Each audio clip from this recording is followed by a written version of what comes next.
one lever that policymakers may or may not, or may currently be trying to pull is in the housing market. So obviously, we've seen a pretty unique time in the housing market when it comes to the rapid increase in mortgage rates in 2022 and beyond.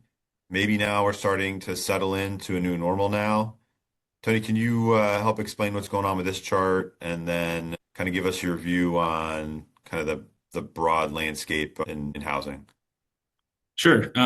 This slide highlights kind of why the housing market is largely frozen, despite a little bit of a moderation in recent months in mortgage rates. A lot of homeowners are locked in effectively to their mortgages with the national average around 4.2%, making it pretty unattractive to sell and refinance into new loans that are more than 2% higher than that. That gap has gotten a lot smaller, but it's constrained housing turnover and there's still real inventory issues that we have as a country when it comes to housing. There's still demand for housing, and that's probably never going away. But currently, that it's also supportive of mortgage rates where they're at.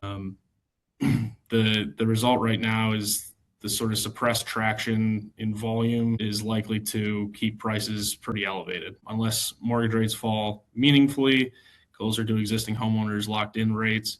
Housing activity is likely to remain sluggish for the meantime. As we show here, the gap between the new mortgages and the national rate is still pretty wide. You don't have it on this chart here, but FHFA data shows that the percentage of homeowners with mortgage rate of 6% or higher has actually surpassed the amount of homeowners that have a 3% rate or lower. So we may be starting to thaw a little bit with the market here. The housing market is still pretty constrained with this locked-in effect. There's still many homeowners that have really low mortgage rates, and although over time that balance will start to shift towards more of a medium, for the time being, there's just a lot of people that are sort of handcuffed to their current homes. The current administration does seem to have made it a little bit of a priority this year, at least as far as things they've announced publicly. Some of the ideas they've floated to try to make homeownership a little more affordable include banning institutional home buying, making mortgages portable, even potentially allowing up the use of up to 10% of 401k assets to be used for down payments.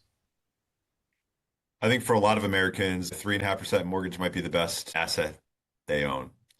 But every month that goes by, more and more of those fall by the wayside, whether people move or they prepay their homes, etc. And so I think that's what you were referring to, that statistic about the amount of mortgages, the amount of homeowners with mortgages 6% or above has now eclipsed the amount of homeowners with mortgages 3% and below. And I guess we'll have to pay attention to that space moving forward.